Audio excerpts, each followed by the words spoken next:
Good morning, everyone, and welcome to Manitoba Agriculture Crop Talk webinar. If you have any questions during the presentations today, please type them into the Q&A icon on your Zoom toolbar, and we'll get to them at the end of the presentation. This webinar is being recorded, and you will receive a link to the recording. Thank you. Thanks, Laurie. I'd like to welcome everybody to the September 25th edition of Crop Talk. And the month is going by fast. I think the way harvest started this year, a lot of producers were thinking they were going to have a lot of the crop off in September and maybe no October harvest, but over the rain we got the last week, it kind of stretched things out, and still a little bit of harvest to do out there, mainly oilseed crops, but and soybeans. So there's still a little bit of harvest to do, but a lot of the harvest has been done. And I guess with that, we turn into thinking about what we're going to do for next year. I know we're definitely driving around, seeing a lot of fall work being done, a lot of prepping the land, a lot of harrowing going on. I think producers, that's something that they're going to be dealing with from now right through till next spring seeding, is the amount of straw that's out there. I think a lot of producers had to cut low to the ground this year, so there was a lot of material left out on the stubble, and I think they're going to be dealing with that for a bit here, but guys are getting at it already. A lot of harrowing going on, and it's actually breaking it down pretty good. So I think that's a positive there right now for guys that are out there with the heavy harrows. They're doing a really good job. But with fall also comes the time to start planning for next year, and I think this week the timing is great to have Kim Brown on, and she's going to talk about fall weed control and what we're seeing out there, what she's been seeing out there right now, and also some of the problem weeds that she's been dealing with. We seem to be always dealing with that, and Kim's job right now is dealing with a lot of it. So thought it'd be a good time for her to come on, give us a heads up of what's going on out there and what we should look at doing for planning for our next spring crops. So with that, I'm going to pass it off to Kim. She'll take over, and then we'll get back into the crop update. Okay, thanks very much. I'm sorry. Thanks very much, Lionel, for having me on, and thanks for everybody for listening. Just give me a second while I get up and going. You can tell me, you can see my screen, and I will now put it in presentation mode. That's working. Can you guys see that all right?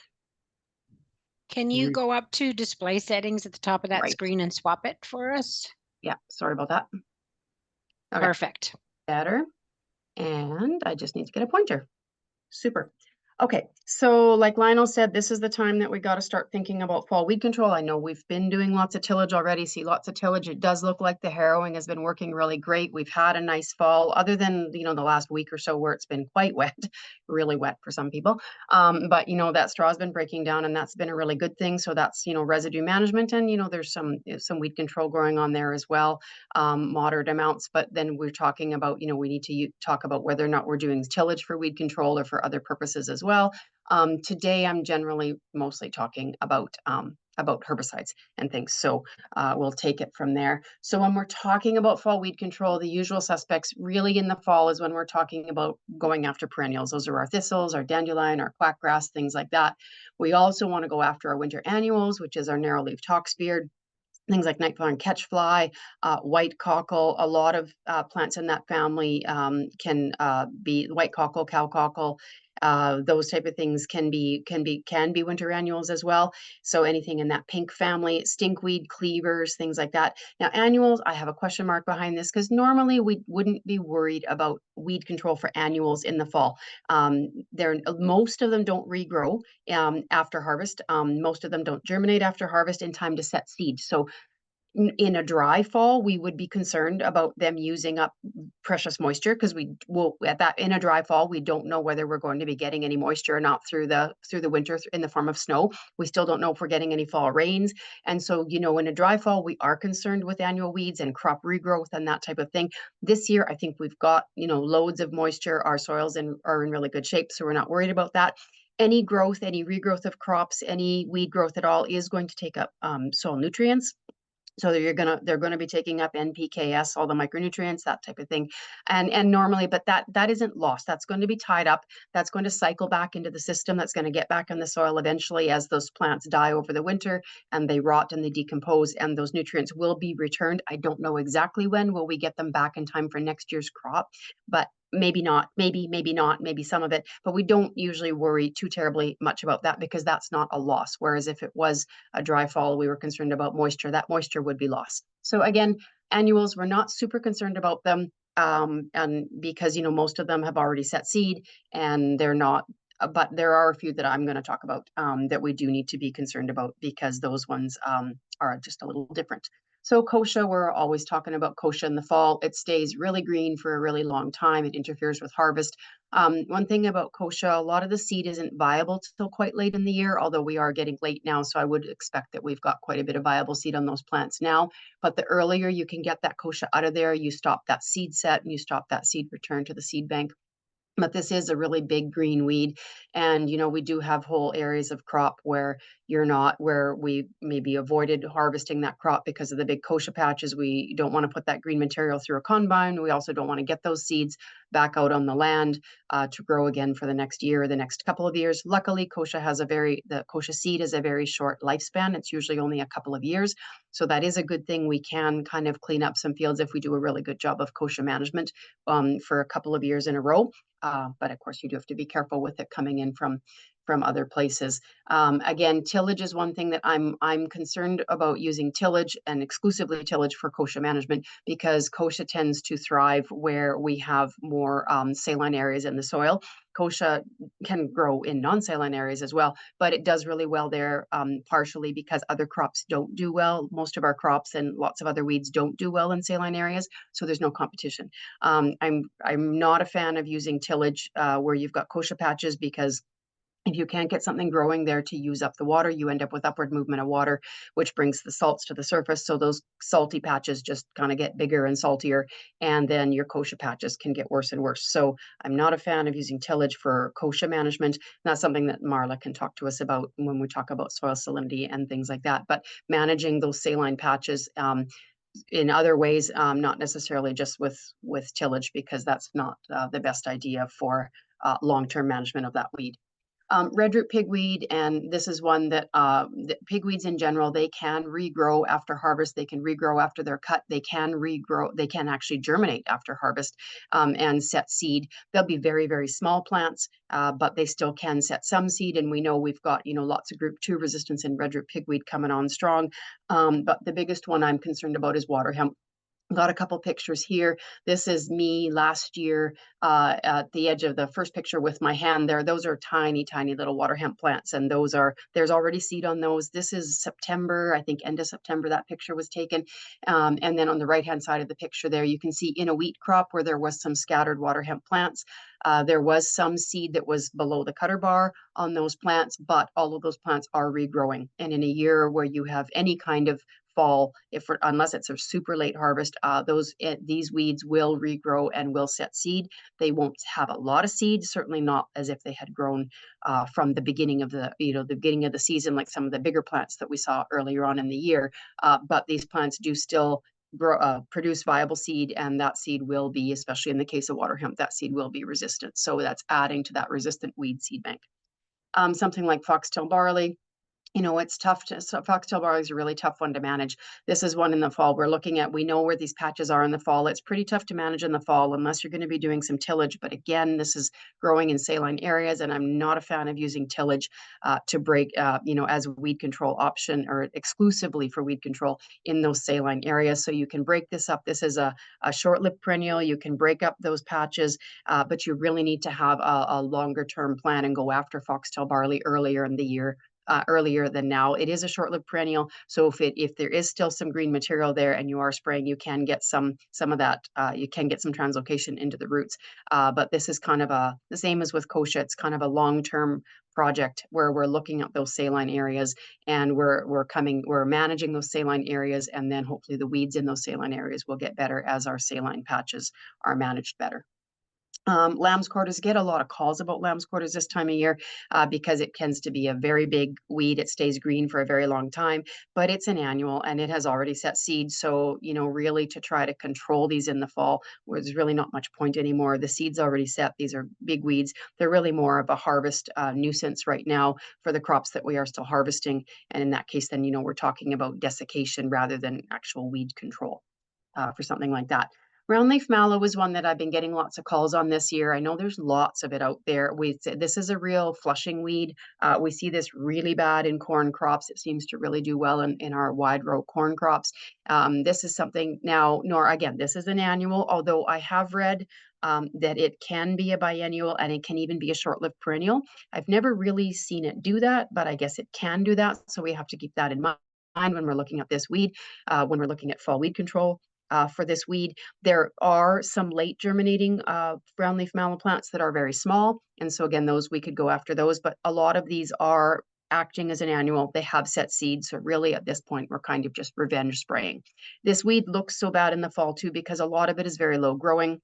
As Lionel said, a lot of guys were cutting pretty low this year, but if they were cutting a bit higher, a lot of this weed is under that cutter bar. So you come back out to the field, the other weeds were there, but they got cut off. You don't see them anymore. Some of them are regrowing. Something like brown leaf mallow, though, it's still there and it just keeps right on trucking. And we've had great conditions for it to keep growing this fall. So we're getting those calls on these big patches of brown leaf mallow. But again, it's mostly acting as an annual weed. And if that seed's already set, there's really not much you're going to do about that. It's just more, we need to manage this better in the springtime and during the crop year. So when is the best?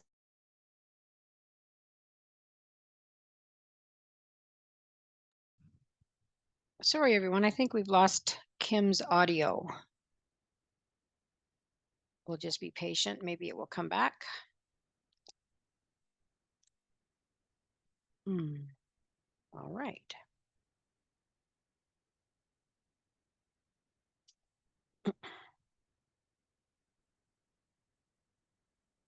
Just hold on, everyone, for a moment. Aaron, have you lost audio as well?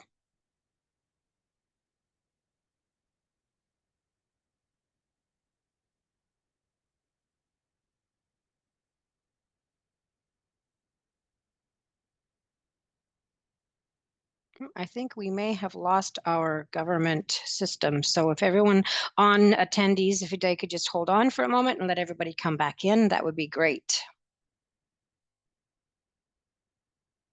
It's just going to take a moment. All right, Kim, I think you could probably unmute yourself again.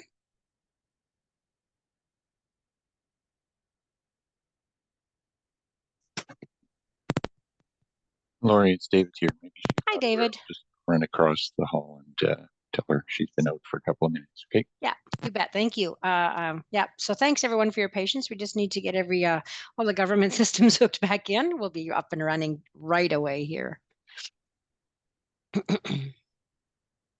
Okay, now I can. You bet, Kim. We can hear you now. And Okay, you want to? sorry. Yeah, no worries. I think just our government system just decided to shut down, and we're going to carry on. Yep, it's all good.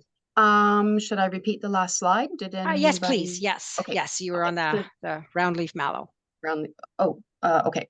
I'll go up if I can. It's not working. Okay, I'm gonna have to do this. You bet.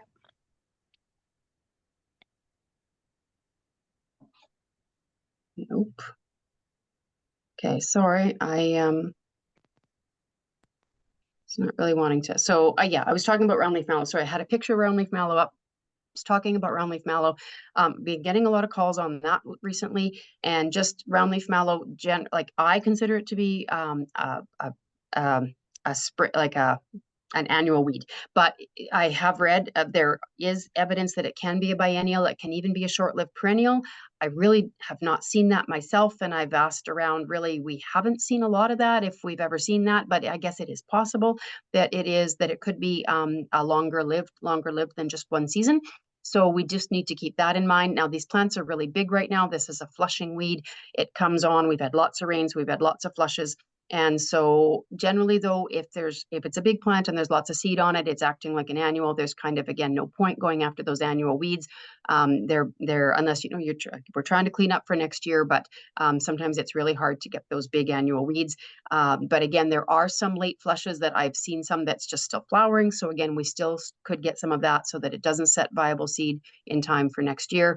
But round leaf mallow is one that I think we need to keep an eye on, because again, I haven't seen it act any longer than as an annual, but it may live a little bit longer than that. So we need to keep an eye on that one. And again, it's a very low growing weed.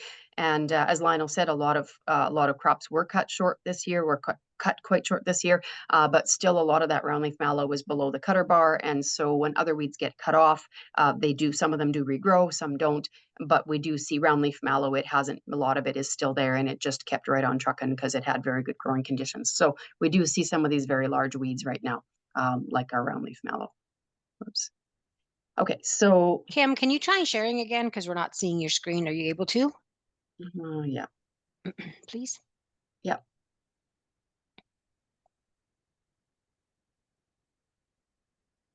There we go. It's coming. There we go. So when I can see when is best time. Okay. Okay. Great. Thanks. Sure. I'm going to back up one slide. Oh, no, I think I did that already. Okay, yeah. So when is the best time? Allow regrowth after harvest. Sorry if you guys have heard this. I'm not sure exactly when it cut out or not.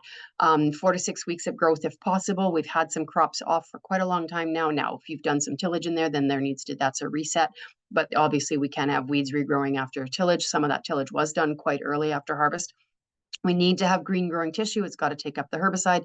You need to probably have minimum 4 leaves, but again, you just need to have actively growing plants in order for the systemic herbicides to get into them. We do have some contact herbicides I'm going to talk about, but you still need to have an actively growing plant to take in that product. We can start to spray the perennials now. You could wait a little bit longer for the winter annuals to get all the ones that emerge. So watch your weather forecast. We've had a great fall so far. We have not had any frost so far. It doesn't look like there's anything in the forecast, but watch that forecast. If frost is imminent and you need to get the herbicides on, then they need to be on before the frost. If we do have a hard frost, sometimes at this point in the year, it's a killing frost and then you're done. But if it's a light frost, then you need to wait afterwards for the plants to regrow. Which actually that's my next slide, which I was talking about. So anyways, temperatures, they really should be above 8 degrees for a few hours after application. So mid-morning or early afternoon is good. We don't want to be spraying super late in the day. We are getting some really cold nights. So we want to have actively growing plants that are taking up that product. Again, after a frost, is the leaf tissue green and pliable? You need at least 60% of the leaf tissue alive. And if it hasn't been a killing frost, if it's been a lighter frost, just wait that 2 to 3 days and assess. But again, that pushes back the timelines on that, and you start running out of time to do fall weed control. So with the systemic products, wait at least 3 days, longer if possible before tillage. You need to allow those systemic products to translocate into the roots. And glyphosate, low rates, don't cut it if there's not very much leaf material. You have to keep those rates decently high. And there's a variety of tank mix products with glyphosate. Some of the products I'm talking about, you can tank mix with glyphosate, and that will get the weeds. That'll get you a broader spectrum of weeds. So we do have a table in the guide that's called Post-Harvest Weed Control and Stubble. There's a number of products in here. It is missing quite a few products. I will be adding to that this year. This is our post-harvest weed control products, but this is also our products that we apply really, really late in the fall, like our Authority, our Focus, our Fierce, our Valterra. Those should be in this table as well. We have another table too that's like for chem in fallow, and some products are in both tables, or they should be in both. So I just need to get this a little bit more user friendly, and I'll be working on that this winter. So hopefully by next year's guide, it'll have all the products in that it should have, and we'll have it a little clearer as to whether they're fallow products or stubble products or both. So lots of times they're both. So just talking about some of these products, Blackhawk, this is a really great product from New Farm. And this is pyriflufen, which is a group 14, plus 2,4-D, which is a group 2. In the fall, it's got a spring, and a lot of these products, some of these products anyways, have a spring application as well as a fall like a post-harvest application as well. So we're talking the 60-acre rate. There's lots of broadleaf weeds. I didn't type them out. There was so many of them, but just looking at the guide, you can go to your guide to crop protection. There's lots of them. So this is a great product. There's a really big weed spectrum there, does a wide variety, but they do need to be small. That 2,4-D is systemic, but the pyriflufen is a contact herbicide. So they do need to be small weeds. And with spring crops, there are no restrictions. So this is a nice one. You want to be getting this one on early. There are no restrictions, so you could use this one ahead of canola if it's used in the fall, but you want to get that on really early. We don't want this on late. We do want time for that 2,4-D to dissipate a little bit there. There's a new product too from New Farm called Blackhawk EVO, and this is really nice. This has got dichlorprop, which is a group 4. So that's basically what's in Estaprop. This is a really nice product. I think this is something that we really should be taking a good look at. That dichlorprop seems to be working really well on weeds like kochia. When we're seeing some increased group 4 resistance, looking at, Pyroxaper and dicamba maybe not working as well as they used to. So we are seeing it down in North Dakota. They're seeing these dichlorprop products are working quite nicely. There's an 80-acre rate and a 53-acre rate on this one, so there's a couple of different rates. Lots of broadleaf weeds, again, really big list of weeds for this one. Spring crops, there are no restrictions, but again, if you wanted to be going for canola, you would want to use that lower rate, that 80-acre rate, and you would want to be going on as early as you can. So we're almost into October, you need to get on this one. But there's, they have great company reps, so give that rep a call and find out how to use this product, because I think this is something that, we should be seeing more of. When we're talking about Distinct's been around for a long time. This is a really great product from BSF. That's dicamba, which is group 4, plus diflufenzapyr, which is group 19. If we're looking at that 40-acre rate, there's a big list of weeds here, but some of the ones and some of these that, we're seeing more trouble with, things like biennial wormwood, cockleburr, the ragweeds. We're seeing more glyphosate resistance showing up in that common and giant ragweeds. So I think it's really important to be looking at the weeds we have out there and making sure we're getting at these weeds with other products. So we really have to start watching our labels for some of these weeds that are becoming an issue because they're becoming glyphosate resistant. So kochia, roundleaf mallow, Canada thistle, dandelion, lady's thumb, lamb's quarters, pigweed, perennial south thistle, water hemp. So again, a great product for water hemp. For now, we do know there's resistance elsewhere down south in the States, but for now, the group 4 products seem to be working quite well on the water hemp that's in Manitoba, volunteer canola, wild buckwheat. For spring crops, if it's on by October 1st, you've got quite a list of crops there, but if it's on by October 15th, so again, watch your timing on this one, then you are limited to basically your cereals, canary seed, and corn on that one. But yeah, great product, especially a nice list of weeds there. And sorry, this is just maybe a little bit blurry, but this is just a picture from the BSF research trials. Just really, really great job. This does a really great job at cleaning up weeds in the fall. It's a good product. Always remember, use your merge. Use merge with that. So Express SG. So we've got some products from FMC as well. I would recommend you go to their website. They have a really great guidebook, or I guess a product book it's called. They've got lots of information in there, lots of information on how to use their products, because they have quite a few products that you can use in the fall. So I would recommend going to their website and downloading a PDF copy of that workbook. It's really great. So this is just straight tribenuron. The 80-acre rate, this is just a partial list of the weeds, but it's things like narrowleaf toxbeard, dandelion, flicksweed, cowcockle, volunteer canola, lamb's quarters, wild buckwheat. We've had lots of calls lately too about cowcockle and white cockle. So again, if anybody's concerned about those weeds, those aren't something that we see a lot of all the time, but I know there's been some interest in those weeds these last month or two. So there's some good products out there that go after those weeds if that's something you're concerned about.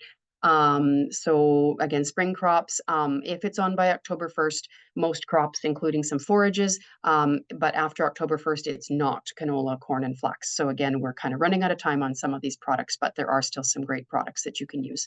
Express FX, this is basically just Express plus dicamba. Is an 80-acre rate. This is a great product. Again, big list of weeds there. Picking up Canada fleabane, that's a nice one to have. We're seeing more of that in the province becoming a problem. We're suspecting that we have some glyphosate-resistant Canada fleabane now. So, and that's also one that can, there's still lots of green plants out there. This is one that germinates all year long kind of thing. And so dandelion, cleavers, chickweed, common ragweed, again, starting to watch for those ragweeds because we are seeing some glyphosate resistance in there. And anyways, a big list of weeds here. And obviously, again, that cow cockle, white cockle as well, and volunteer canola, volunteer flax, wild buckwheat, on and on. Again, Express FX, you've got quite a range of crops that you can use if you get it on early enough, but after October 1st, you are limited to just wheat, barley, and oats. But before that, you have a couple more crops you can put on there. So Express Pro, this is some pictures off of the New Farm website. FMC website. Sorry about that. This is Express Pro plus glyphosate versus a competitor. So it does a really great job on dandelions. And this year with all the moisture, there's tons of dandelions. If you haven't done any tillage or the fields that haven't had any tillage yet, I'm suspecting there's an awful lot of dandelions in them because there's just lots of them out this year with all the moisture we've had and lots of seed floating around in the spring. And all that seed that floats around in the spring, when we see those yellow flowers, they go to seed. All that seed is germinating basically in the summertime and now, and it's going to be a problem in next year's crops. So for Express Pro, business tribenuron plus metsulfuron, that's Ally. So we're looking at the 80-acre rate on there. So lots of weeds, does a really great job on things like Canada thistle, dandelion. I've abbreviated here, nightflower and catchfly, narrowleaf toxbeard, cleavers, volunteer canola, wild buckwheat. Again, that white cockle, that cow cockle that we've heard a little bit about this summer. So if you're concerned about those weeds, that's on some of these labels. Now there's talk about extended control on this for 15 days. When do we apply it?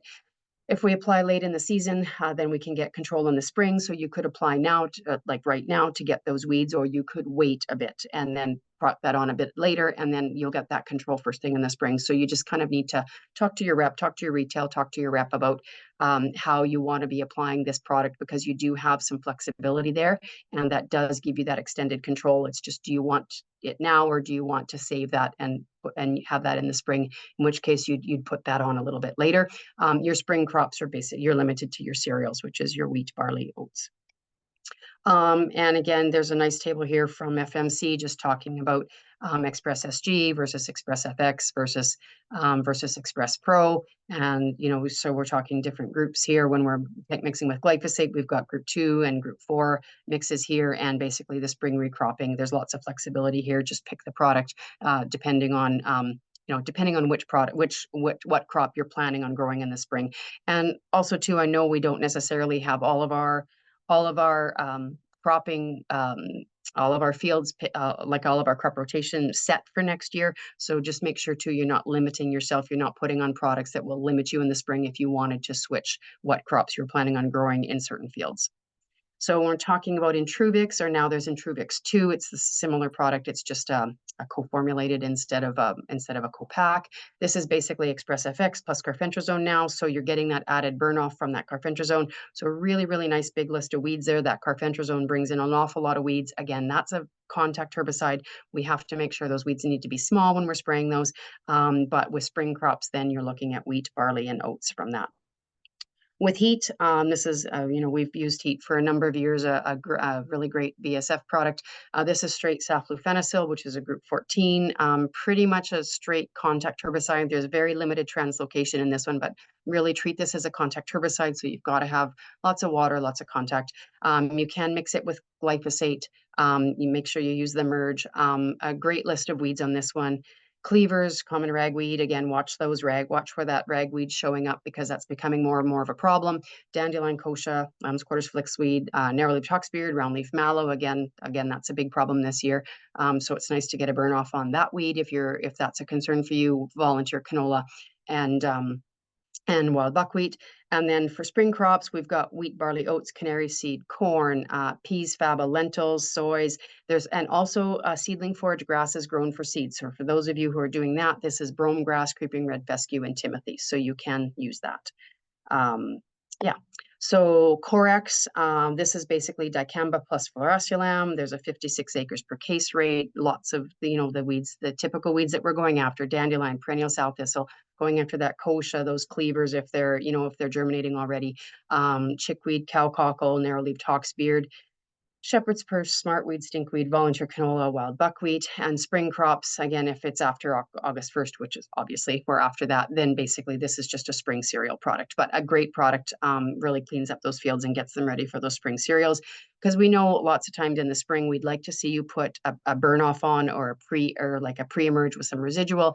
But those cereal crops, when they're getting in super early, sometimes there's just no time for that, and you just get in there. So using these products, using a lot of these products in the fall really sets those fields up in the spring for keeping them nice and clean if you're going to be seeding super early. Paradigm Pre, this is haloxyphene. Plus fluorosulam. So the 60 acres per jug rate, great job on dandelion, shepherd's purse, chickweed cleavers, cow cockle, again, cow cockle, white cockles in that list too. Night flower and catchfly, you get suppression of Canada thistle, good job on the pigweeds, you get suppression of the sow thistles and like both annual and perennial.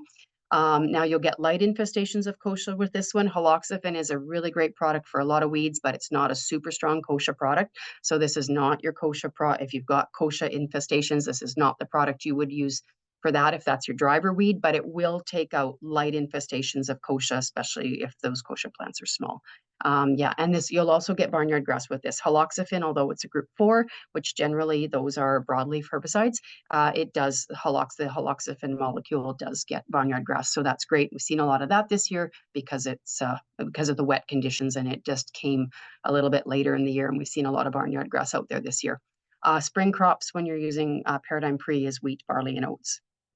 Prepass XC or Flex, there's other brand names there as well, but this is basically fluorosulam, which is group 2 in glyphosate. So there's depending on which one you're buying, they make sure you're putting the right rate on. Again, this is another one where we see Canada fleabane on the label, and I'd like to see that's something that we are seeing more Canada fleabane out there. We're suspecting we've got glyphosate resistance, so these are good products to be putting on for that. Again, there's common ragweed on that one. We've got that cow cockle on there as well, but it's still a good dandelion product, a kochia, narrowleaf toxbeard, that type of thing, and of course volunteer canola and wild buckwheat. Spring crops, again, if it goes on late, then it's only wheat, barley, and oats. And some of these products can be used earlier in the year if you had a summer fallow situation. But again, if you're putting them on late in the fall, then we're limited to cereals. Smolder, this is a really nice product from BSF. This is saflufenicil, which is heat, plus metsulfuron, which is ally. So it's a combination of heat and ally. There's an 80-acre rate, just does a fantastic job on things like dandelion, Canada thistle, Canada fleabane, super product on Canada fleabane as well. We've got our kochia, our cleavers in there, stinkweed, redroot pigweed, roundleaf mallow, narrowleaf toxbeard, volunteer canola, and wild mustard. Great product for that. We know that that's especially after a canola harvest. Sometimes you get just a mat of that canola, of those volunteer canolas coming up. This is again a really great product, but again limited to your cereals, but does a really great job of cleaning up those fields.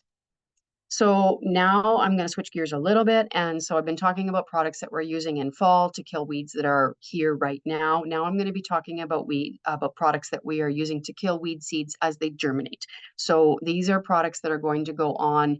They're fall applied, but we want them on really late in the fall because we want them to be there first thing in the spring to activate. Because again, depending on what crops we're growing, depending on what our spring looks like, if we have a super early spring and we get seeding early, we don't have a lot of time. Sometimes we just miss our window of putting on the herbicides that we wanted to get on. We miss our burn-offs, we miss our pre's. We could have, if we end up with a really late spring and we're really wet and our seeding window is very compressed, there just sometimes isn't the time. So we've got a lot of flexibility now. We're seeing some fall registrations on some of these products, which is great. So these products can go on in the fall. Another big thing with these products is that they need moisture to activate them. And normally in the spring, that moisture would hopefully come as in the form of rainfall. And sometimes we don't get that rainfall. We don't get it enough. We don't get it all at once. We just might not get any. And so these products have to have that rainfall in order to activate them. And when they're put on late in the fall, any type of snow that we have on top of them, that spring snow melt is going to activate them. So that product's going to be there. Now, one of the problems with putting these products on is that you are committed now. Once this product is on, you need to be really committed in your crop rotation because you can't be switching out to different crops depending on which product you put on. So that's something to be really aware of. But again, we do have a lot more flexibility than we've had in the past because these products do now have a full fall registration. So Authority 480, which is just straight for sulfentrazone, requires minimum 1/2 inch of moisture to activate. So again, spring snowmelt will activate it early. So this is a great kochia product. We get suppression of Russian thistles, we get suppression of cleavers, eastern black nightshades. Seeing a lot more nightshades in the central part of Manitoba here. Anyways, I'm not sure if everybody's seeing that everywhere else, but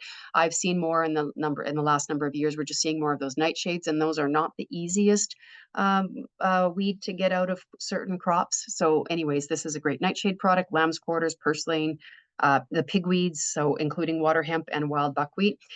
This needs to be, when you're putting these products on, they're the last pass across the field. There's a couple of different rates on here. With the spring crops, it's the 88 mil rate for mustard and wheat. And then there's a 118 mil rate for fabas, peas, flax, soys, and sunflowers. So if you're going to put this ahead of wheat, it's got to be at that lower rate. And then there's some conditions on this one. So do not apply to coarse textured, which is your sand, your loamy sand, or your sandy loam soils. So if you look at your soil maps, that'll tell you what you can find that off your soil maps.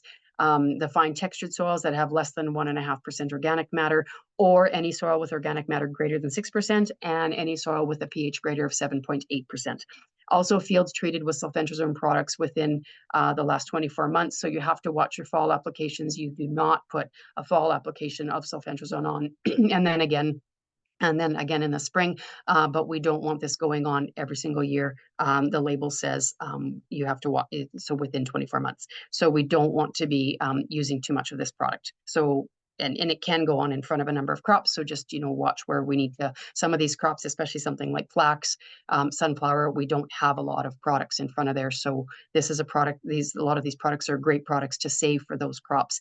If you're not growing things like flax or sunflowers, then this is a product you can put ahead of wheat, soys, or peas on farm, and it would work great for those. Authority Supreme, this is basically Authority, which is sulfentrazone, plus pyroxasulfone, which is basically that Zidua. So now you've got a group 14 and a group 15 in there as well. Again, you have to have that half an inch of moisture to activate it. The spring snowmelt is going to activate it early. Big list of weeds here, very similar to what we saw with Authority Supreme, because it has with Authority 480. Sorry about that. But we're also adding in some grasses. So we're adding in our barnyard grass, our downy and Japanese brome, our green and yellow foxtail, and our suppression of wild oats. Again, last pass across the field. It's registered for peas, soys, and sunflowers. And again, there are conditions on this one. So do not apply to those coarse textured soils, which is your sand, your loamy sand, or your sandy loam soils. Soils with less than 1% organic matter, or organic matter greater than 6%, and pH greater than 7.8. And again, fields treated with sulfentrazone products within the last 24 months. So Fierce, this is a new farm product. This is flumioxazin, which is a group 14, plus pyroxasulfone, which is group 15. Again, that's Zidua. So we see this pyroxasulfone added in a lot of these pre-products, these pre-emerge products. And so this, again, we need that half inch of moisture to activate. That spring snowmelt is going to activate that. We don't have to be reliant on those spring rains. As soon as the soils warm up and this starts working, then you've got weed control right from the get-go in the spring. It's a great product for dandelions, Canada fleabane, cleavers, common ragweed. Again, those weeds, we have to be watching that fleabane, that ragweed, because we know we're getting glyphosate resistance. So looking at other products to be controlling those weeds, kochia, lamb's quarters, the pigweeds, including water hemp.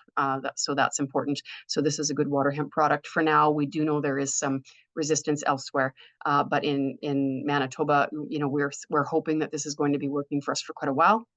Wild buckwheat, and then of course our grasses that we're picking up here. We're getting barnyard grass, we're getting suppression of foxtail barley. That'll be obviously the ones coming from seed. It's not going to work on existing plants or plants that are already up and growing. Green foxtail, wild oats, suppression of wild oats, and then downy brome is control, but Japanese brome is just suppression on that one. So another great product, especially you pick up that grass control or suppression of those grasses, and that's great. So again, last pass across the field. I think for all of these products, we need to have our soil temperatures less than 10 degrees. Basically, when you'd want to be same as when we're soil sampling, we want that microbial activity to be slowed down or basically stopped, because the soils are very cool. And so we need our soils to be cold because we want these to activate in the spring.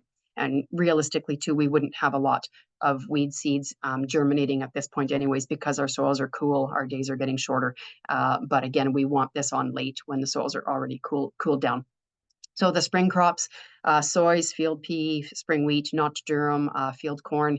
Now, winter wheat, I know we're awfully late. I think we're beyond the deadline already, but if you were using it for winter wheat, it's minimum 7 days prior to seeding, but in minimum and no-till soils only. And you need to be seeding deep on this one. You need to have your soys at least 1.5 inches, and your wheat needs to be at least 1 inch deep in order to, just for safety. We don't want any of this product getting pushed down into that zone where the soys or the wheat are germinating.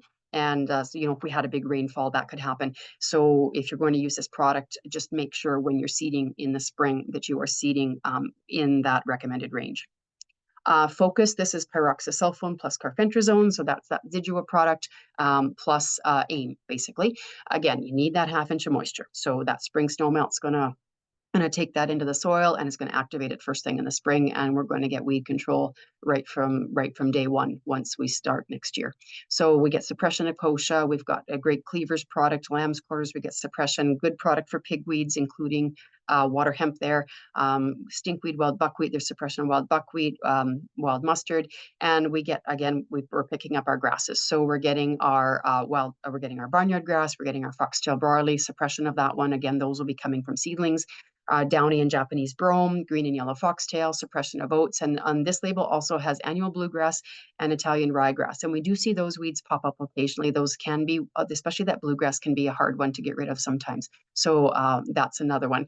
It's not on the label, but I have heard anecdotally that it does a good job on stink grass. And I think we see a lot of stink grass in certain fields. So that's something that I have been told this does a good job on. But again, that was not on the label. Last pass across the field. There's a couple of different rates here depending on organic matter. You can 33 acres per jug if it's more than 3% organic matter, and 40 acres per jug if less than 3% organic matter. Your spring crops are corn, peas, sunflowers, soybeans, spring wheat, but not durum. When you've used this in the fall, do not apply either Authority 480 or Authority Supreme in the spring. So you can't double up on that.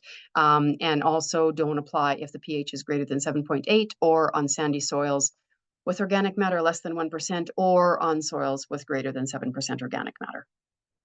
Valterra, this is just straight flumioxazin. So this is what was in Fierce, but without the grass component to that one. So it's straight flumioxazin, group 14. This one, you need a little bit less rain to activate it. So again, though, if you're putting it on in the fall, we're going to have some type of snow. It's going to melt, and that's going to, push that into the soil and get that, activate it and get it going on those weeds. So again, a great, here we see the Canada fleabane. So Canada fleabane, suppression of cleavers, the ragweeds again. I can't stress enough that we're starting to see issues with the fleabane and the ragweeds, and needing to have other products other than glyphosate to go after those weeds. So this is a great product for that. Dandelion, kochia, lamb's quarters, the nightshades, again, starting to see those in more and more, especially here in central Manitoba. The pigweeds, water hemp, suppression of wild buckwheat, good volunteer canola product, and we'll actually get suppression of green foxtail with this one. So last pass across the field. Your spring crops are soys, peas, wheat, not durum, and in minimum till fields only, and corn. It can also go on established dormant alfalfa for seed or hay or other forage. And you need, with this one, because of that flumioxazin, you need to seed deep. The soys need to be at least 1.5 inches. The wheat needs to be at least 1 inch thick. So if we do have those big rains, we don't want this product pushed down into that zone where our crops are germinating from. So again, make sure in the spring you follow the seeding recommendations when it comes to depth.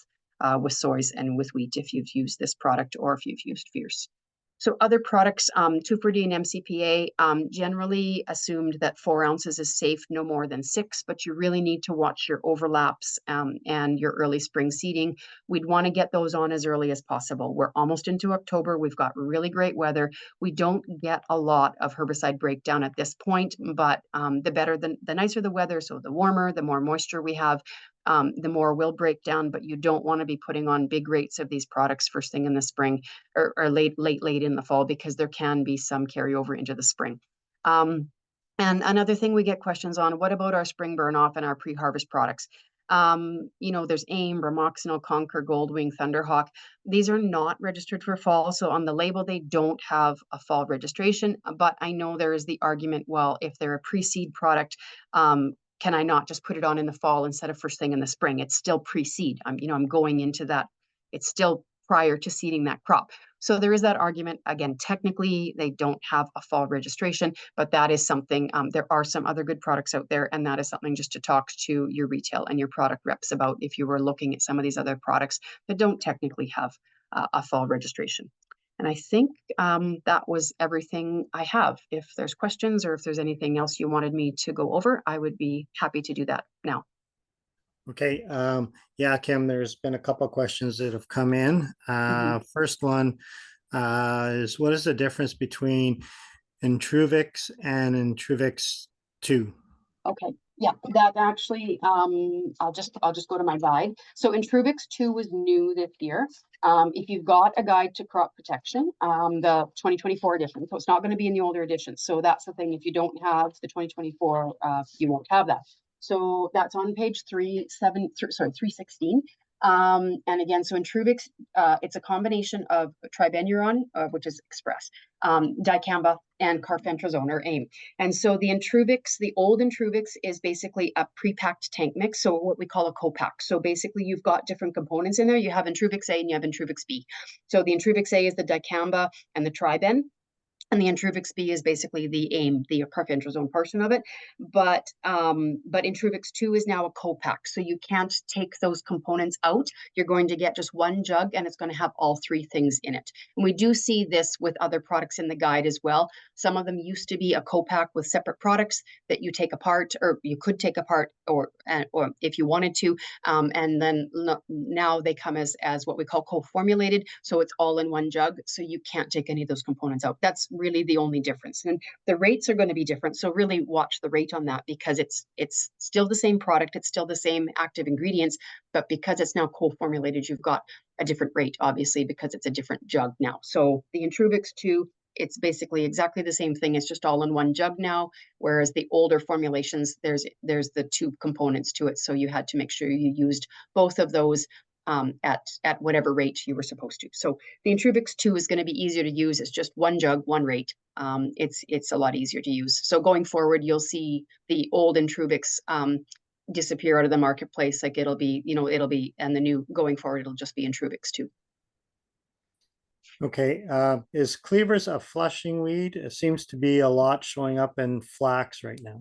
Yeah, and it can be a winter annual, and it's a flushing weed, and it's one of those weeds, and I'm sure it's really bad this year because of all the moisture we've had. It is very much a moisture loving weed. It doesn't do well when our super hot dry years. It's there'll be some around, but I'm not surprised to hear. Had lots of calls about cleavers. It just seemed to be a really bad year for cleavers this year. And yes, it is a flushing weed. It does keep coming, and it can be a winter annual as well. So the problem with cleavers is they can be really, really big in the spring by the time we get seeding, and some of our burn off operations just don't work great because those cleavers are already really big by spring. So that is something, if you're walking your fields, if you're scouting and you have a cleaver issue, do whatever you can in the fall to get rid of those ones, because they get really big and fast in the spring. Okay, and one question I think I've asked you before, and about if you're thinking you have resistance of a specific weed on your farm, where do you get this tested, and or who would be the best person to contact regarding getting this tested? Sure. Well, you guys can call me at any point. There are some weeds that we can do some quick tests on. So basically, if you're looking at kochia and glyphosate resistance, there's a quick test where they take green plant material, and it's a very specific test looking at a very specific pathway where that resistance is. So there are some tests like that out there on the market. You can do that. There are some labs that do that. But generally, by this time in the year, what we need to do, if you're suspecting herbicide resistance, you would gather the seed.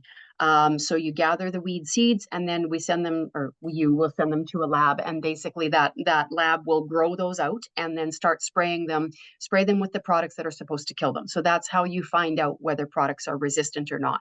And so there are a couple of labs that do that, but there is actually a fact sheet specifically for wild oats. So if you guys were to Google the Resistant Wild Oat Action Committee, it's actually a subcommittee with the Canadian Weed Science Society. And so that'll, if you Google that, you'll get to the Canadian Weed Science Society page. And this Resistant Wild Oat Action Committee. So there's a lot of information there about wild oats. I've had a lot of calls about wild oats this year. And so you get it. There's actually a couple of infographics there on how to gather the seed with wild oat seed, if any of it is still standing. I think we're quite late now, and I think most of it's gone. I would be surprised if there's any of it still out there, except maybe in some soybean fields. But with wild oats, I use a sweep net to gather the seeds.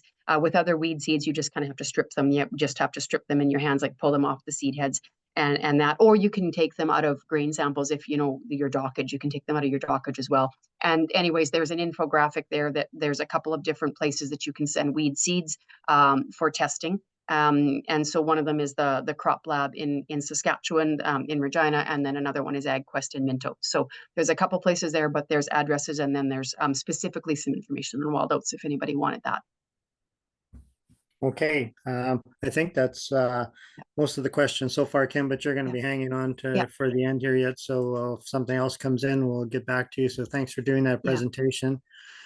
What I'm going to do now is I'm going to keep into the question part of it and flip over right to our crop scouting panel.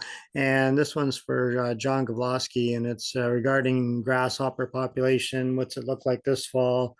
How does weather play how much does weather play for population for next year, and how does tillage affect grasshopper population for next year? So John, if you're on, if you could give that one a go.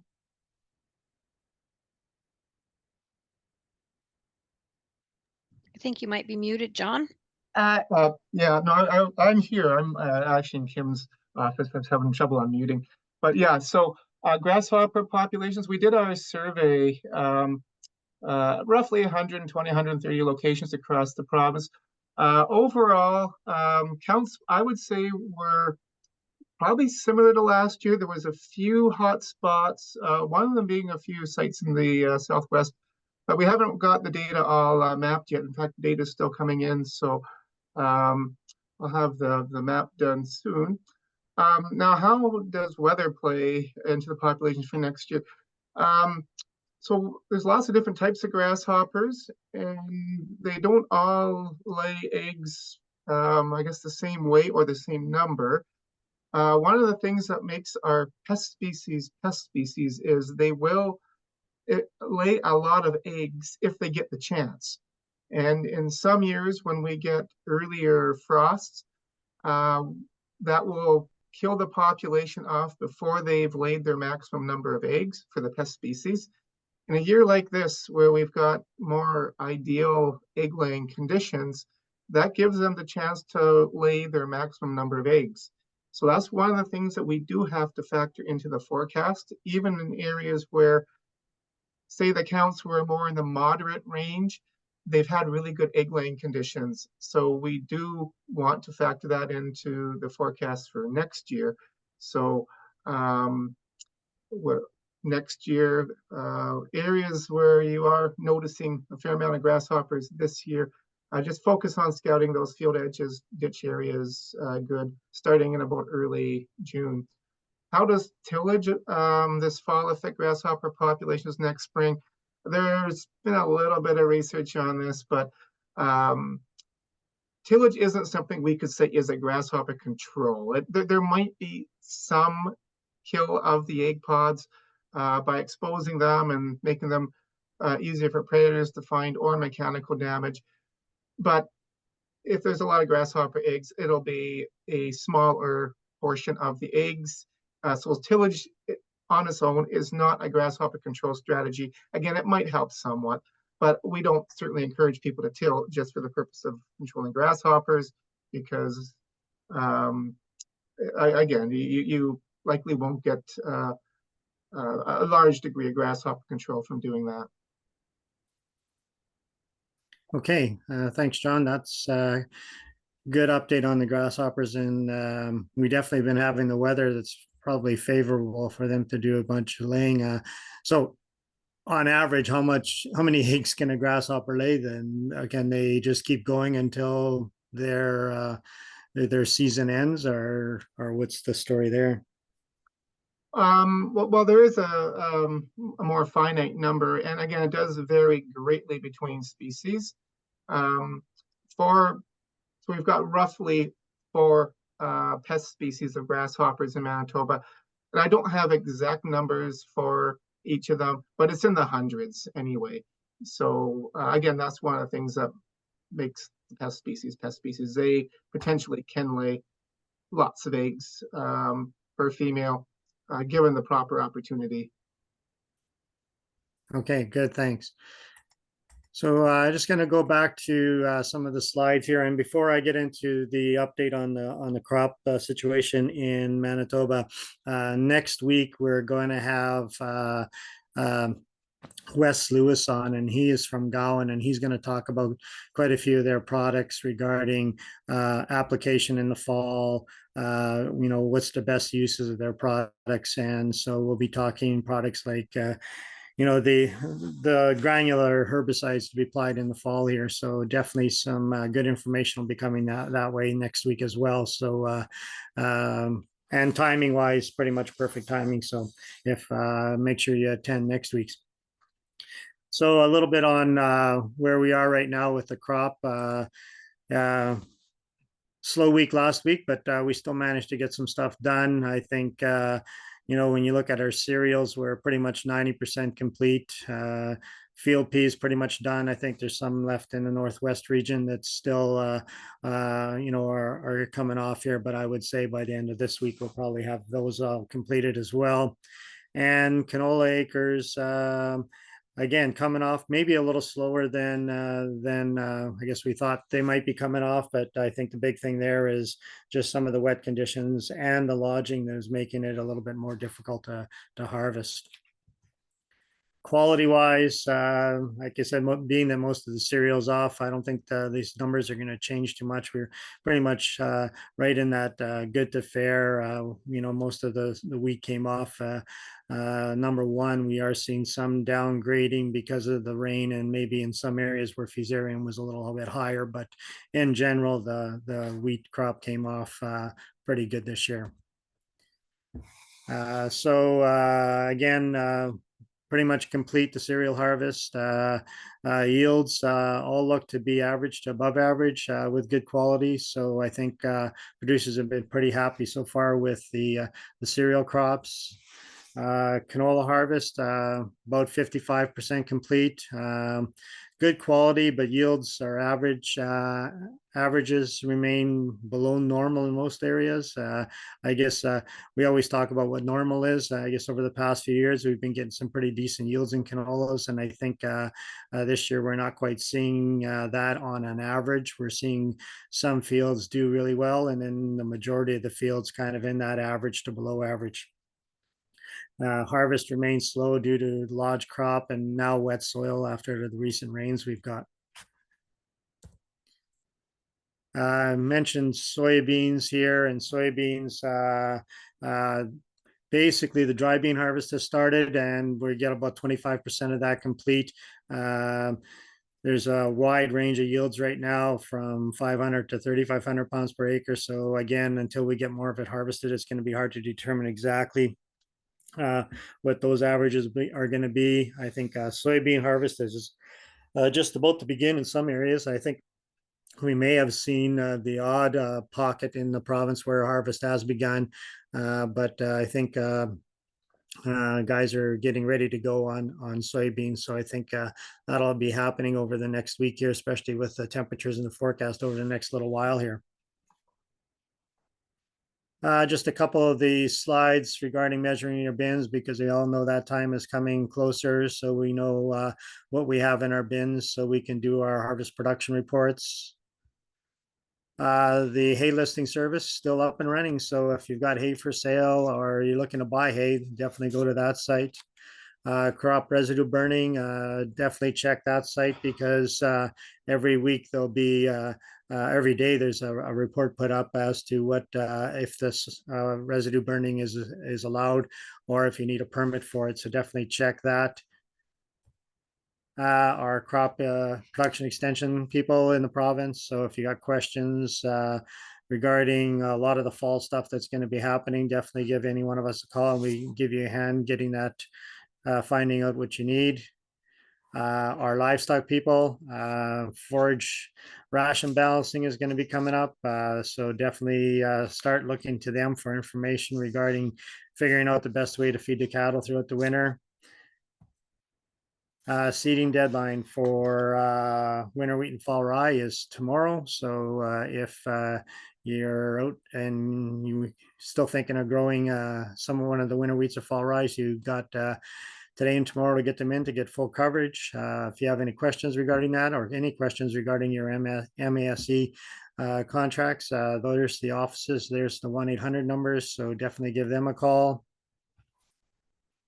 And that's it for today. I'd like to thank everybody for attending. I'd like to thank Kim for the good presentation and join us next week. We'll be into October the 2nd. So see you then.